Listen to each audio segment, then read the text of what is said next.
Hello दोस्तों, मैं हूं शेखर। आज हम लोग बाबा साहब डॉक्टर भीमराव अंबेडकर जी के बारे में अध्ययन करेंगे और समझेंगे कि कौन थे बाबा साहब डॉक्टर भीमराव अंबेडकर और उनकी सच्ची घटनाओं पर आधारित सभी बातें करेंगे। दोस्तों, जो लोग उनको नहीं मानते हैं या फिर नहीं जानते हैं अच्छी तरीके से, तो बिना उनको पढ़े आप गलत रास्ते का चुनाव नहीं कर सकते। पहले उनको जानिए, फिर उसके बाद अपना जो करना है कीजिए। ठीक, तो सबसे पहले दोस्तों, जय भीम। आज हम लोग अच्छी तरीके से उनके बारे में अध्ययन करेंगे। तो भारत भाग्य विधाता, भारत के संविधान निर्माता, भारत के भविष्य, बाबा साहब डॉक्टर भीमराव अम्बेडकर जी का जन्म 14 अप्रैल 1891 को महू में हुआ था। महू जो कि मध्य प्रदेश में पड़ता है। पिताजी का नाम, मतलब बाबा साहब डॉक्टर भीमराव अम्बेडकर जी के पिता का नाम रामजी सकपाल था तथा माता का नाम भीमाबाई था तथा पत्नी का नाम रमाबाई और दूसरी पत्नी जो कि जिसका नाम शारदा था। बाद में उसके मतलब शादी अंबेडकर जी से हो गई थी, तो इसलिए उसका नाम सविता अंबेडकर हो गया था, जो कि बहुत पढ़ी लिखी थी, जो कि पंडित बिरादरी से ताल्लुकात रखती थी। अब हम लोग आ जा रहे हैं अंबेडकर जी के शिक्षाओं पर प्रकाश डालने। ठीक, इन्होंने यूनिवर्सिटी ऑफ बॉम्बे से बीए की थी। कौन? Ambedkar ji. London schools of economy से एमएससी और डीएससी किया था और ग्रेज इन स्कूल से बैरिस्टर लॉ की पढ़ाई की थी। और इनके पिताजी, इनके पूर्वज जो थे, तो ब्रिटिश ईस्ट इंडिया कंपनी में कार्यरत थे, जो कि छोटे मोटे पोस्ट पे कार्य कर रहे थे। तो इनके पिताजी 1894 में रिटायर हो गए थे, जो कार्य कर रहे थे ब्रिटिश ईस्ट इंडिया कंपनी। तो परिवार सतारा वापस आ गया। सतारा जो कि मध्य प्रदेश में पड़ता है, तो सतारा वापस आ गया। तो इनके पिताजी पढ़े लिखे थे। पढ़े लिखे होने की वजह से अपने समुदाय के लोगों तथा अन्य लोगों, जरूरी नहीं कि हर समुदाय, जो गरीब तबके के लोग थे उनको शिक्षा देते थे तथा सिखाते थे, पढ़ाते थे कि कैसे पढ़ना लिखना चाहिए था।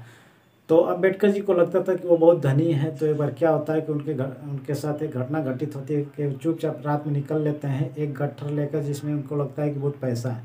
तो पैसा वो जाकर देखते हैं तो आधा आना रहता है, तभी उनका दिमाग चकरा जाता है। अब वो सोचते हैं कि मैं जिस चक्कर में सोच कर जी रहा था, जो कि गलत था, तो अब वो सोचते हैं कि मुझे अब पढ़ना होगा, बहुत काफ़ी पढ़ना होगा। तो इसलिए पढ़ने का उठान लेते हैं और पढ़ते रहते हैं, बार बार पढ़ते रहते हैं। तो इनके पिताजी इनको घर पे अपनी अपनी तरह से खूब अच्छा ट्रेनिंग तथा पढ़ाई देते थे। ये 14वीं, मतलब इनके पिताजी के 14वीं संतान थे, जो कि सबसे छोटे लड़के थे अपने भाइयों में, और एक इनके भाई बचे हुए थे। तो दोनों लोग का एडमिशन हो गया था पास के ही स्कूल में। तो दोनों लोग एक विद्यालय में जाते हैं और ऑटोमेटिक अंदर जाकर बैठ जाते हैं पढ़ने के लिए। तभी वहाँ पे बैठे हुए सभी बालक अचानक से बाहर निकल खड़े हो जाते हैं। तो टीचर पूछता है कि क्यों तुम लोग खड़े हो गए? तो बताता है बच्चे सब कि ये छोटी और निम्न जाति के बच्चे हैं। तब टीचर भी उसी कमीनेपन का था, कमीने टाइप का था। तो वह भी बोलता है कि तुम लोग बाहर जाओ, बाहर से ही पढ़ना हो तो पढ़ो। तो फिर क्या होता है, किसी न किसी तरीके से अम्बेडकर जी और उनके भाई जी का पढ़ाई लिखाई थोड़ा बहुत चल जाता है, जो कि बहुत प्रॉब्लम वाली बात होती है। तो अगले दिन की पढ़ाई में ये होता है कि प्रश्न पूछा जाता है कि 7 और 5 कितना होता है। तो अम्बेडकर जी सबसे पीछे बैठे हुए होते हैं। अम्बेडकर जी हाथ उठाते हैं, लेकिन उन पर कोई ध्यान नहीं देता है, साथ में टीचर भी ध्यान नहीं देता है, और उस विद्यालय में बैठे हुए बच्चों को भी पता नहीं होता है कि 7 5 कितना होता है। अम्बेडकर जी को ही बस पता होता है, क्योंकि वो पढ़े लिखे होते हैं, बहुत मेहनत से वो पढ़ते हैं। लेकिन फिर ऐसे करते करते फिर पूछता है टीचर कि 2 और 3 कितना होता है। बाकी बच्चे नहीं बता पाते हैं। अम्बेडकर जी हाथ उठाते हैं कि मैं बताऊंगा। लास्ट में अम्बेडकर जी खड़े होते हैं और बोलते हैं कि सर, मैं बार बार हाथ उठा रहा हूं, आप मुझसे क्यों नहीं पूछ रहे हैं? तो टीचर बोलता है कि तुमको इस विद्यालय के आसपास खड़ा होने दिया जा रहा है, यही बहुत बड़ी बात है तुम्हारे लिए। तो फिर अम्बेडकर जी वहाँ से आते हैं अपने घर पे छुट्टी के टाइम, अपने पिताजी से बोलते हैं कि पिताजी, आज से मैं उस विद्यालय में पढ़ने नहीं जाऊंगा। तो उस अम्बेडकर जी के पिताजी कहते हैं कि बेटा क्यों? तो अम्बेडकर जी बताते हैं कि मुझे सब कुछ आ रहा है, लेकिन टीचर मुझसे कुछ पूछ नहीं रहा है। तो पिताजी अम्बेडकर जी के कहते हैं कि बेटा यही तो तुमको बदलना है और तुम ये ऐसा कर सकते हो, इसीलिए मैं तुमको पढ़ने के लिए भेज रहा हूँ। अम्बेडकर पढ़ने में बहुत अच्छे रहते हैं, ईमानदारी से पढ़ाई करते हैं। ठीक, तो उनकी छोटी सी घटनाएं, बहुत सी घटनाएं से घिरे हुए होते हैं अम्बेडकर जी, जो कि एक ही वीडियो में कह पाना आसान नहीं है, कहा जाए तो एक घटना ये भी है, जैसे कि अम्बेडकर जी के एक गुरु रहते हैं जो कि ब्राह्मण समुदाय से रहते हैं। उनका नाम होता है, गुरु का नाम होता है ब्राह्मण कृष्ण केशव अम्बेडकर। तो अम्बेडकर जी का नाम के साथ उनके गुरु का ही नाम जुड़ा हुआ है, जो लास्ट में लगा हुआ है अम्बेडकर, और साथ में उनके पिताजी का नाम जो राम जी था वो भी लगा हुआ है। तो दो लोगों का उनके नाम में बहुत योगदान है और उनके काम में भी बहुत योगदान है, कि उनके पिताजी का और दूसरा उनके गुरु का। ठीक दोस्तों, से उनको पढ़ने के लिए जब अम्बेडकर जी जाते थे तो उसमें एक प्यून होता था। तो प्यून किसी भी कास्ट का होता था तो उससे कोई मतलब नहीं, अम्बेडकर जी जाते थे। बाकी बच्चे किसी न किसी ढंग से पानी पी लेते थे, लेकिन अम्बेडकर जी को नीचे हाथ करके ऊपर से पानी गिराया जाता था। कैसे? ऐसे पानी गिराया जाता था, नीचे अम्बेडकर जी हाथ लगाकर दोनों हाथ से ऐसे पानी पीते थे कि टच ना हो जाए। इतना छुआछूत की बीमारी पकड़ी हुई थी कमीनों को, कमीना ही कहा जा सकता है ऐसे लोगों को। तो अब मैं बताऊंगा, उसको अब ध्यान रखिएगा, ध्यान से सुनिएगा।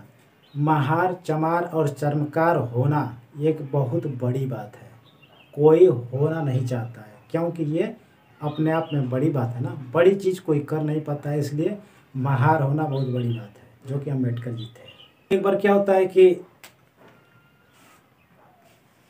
अम्बेडकर जी एक स्कूल में जाकर पढ़ाई कर रहे होते हैं, तो पार्क में बैठे हुए पढ़ रहे होते हैं। तो दादा केलुस्कर नाम के एक महान विद्वान वहीं पे बैठे हुए रहते हैं बगल में, वो देख रहे होते हैं 2-3 दिनों से कि अम्बेडकर जी वहाँ पे बैठकर बार बार पढ़ रहे हैं। मतलब कि उनके दिमाग में ये चलता है दादा केलुस्कर की कि ये पढ़ने लिखने वाला ही बालक है, क्योंकि अधिकतर बालक ऐसे ही करते हैं। तो उनके पास जाते हैं और पूछते हैं, बेटा क्या कोई परेशानी, कोई दिक्कत तो नहीं है, मेरे पास आओ, बैठो।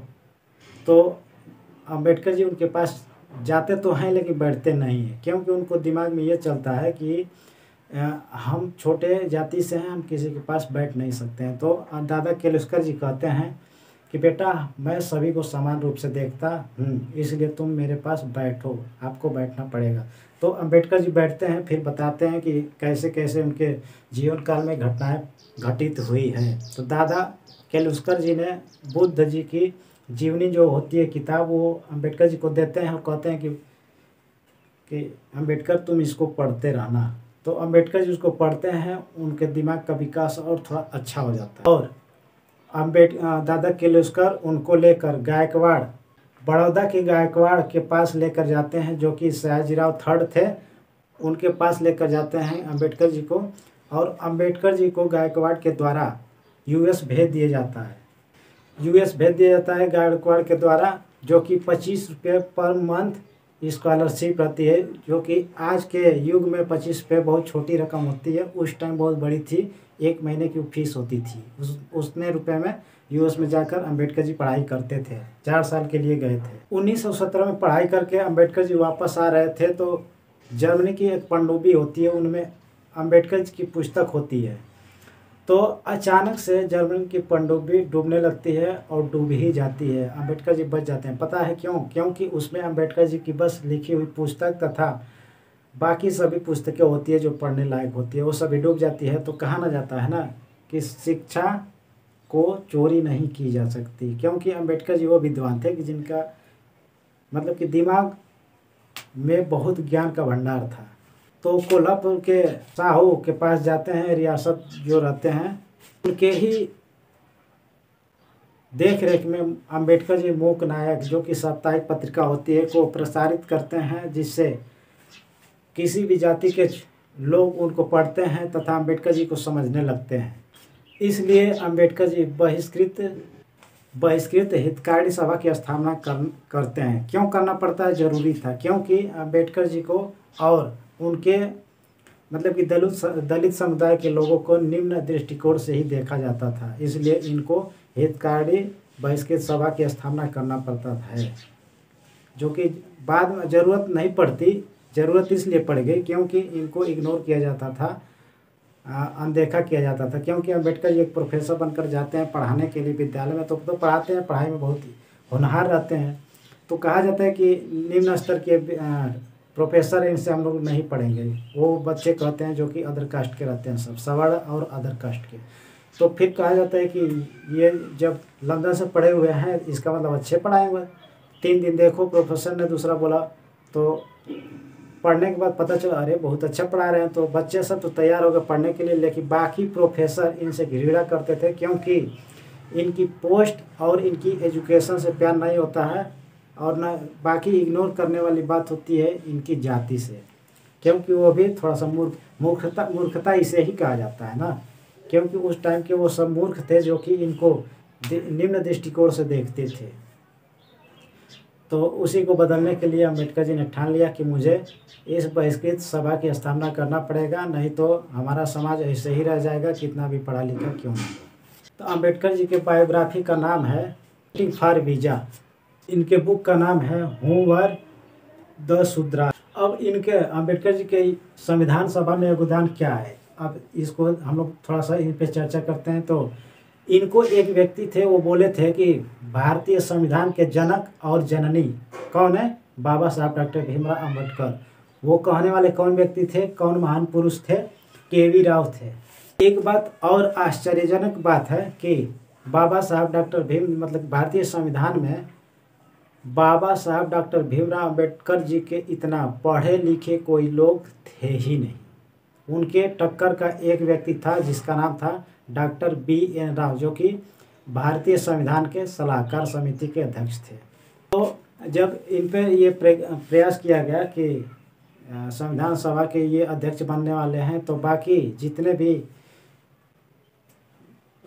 उसमें से वो नेता टाइप के लोग थे, तो वो सोच रहे थे कि अम्बेडकर को इसमें आने न दिया जाए क्योंकि अच्छा काम हो जाएगा। वो लोग नहीं चाहते थे कि कोई अच्छा काम हो। तो अम्बेडकर जी बॉम्बे सीट से लड़े और हार गए, लेकिन बंगाल सीट से लड़े और जीत गए। लेकिन बंगाल उस टाइम पाकिस्तान प्रांत में चला गया, इसलिए फिर से उनके द्वारा अब ये प्लान किया गया डॉक्टर B.N. राव द्वारा, जो कि संविधान सभा के सलाहकार समिति के अध्यक्ष थे। तो वो बताया कि अगर बाबा साहब इसमें नहीं रहेंगे तो संविधान का निर्माण अच्छे ढंग से नहीं हो पाएगा। तो वो दबाव बनाए डॉक्टर राजेंद्र प्रसाद पे। फिर ऐसे दबाव बनाते M.R. जयकर को इस्तीफा देना पड़ा और उनकी जगह डॉक्टर भीमराव अम्बेडकर जी को स्थापित लाया गया। तो दोस्तों वीडियो थोड़ा लंबी हो जाएगी, इसलिए जय भीम, नमो बुद्धाय। कमेंट बॉक्स में ज़रूर बता देना कि ये वीडियो कैसी थी, और कमेंट बॉक्स में भी लिख देना जय भीम, नमो बुद्धाय। तो मिलते हैं दोस्तों अगले वीडियो में। Take care.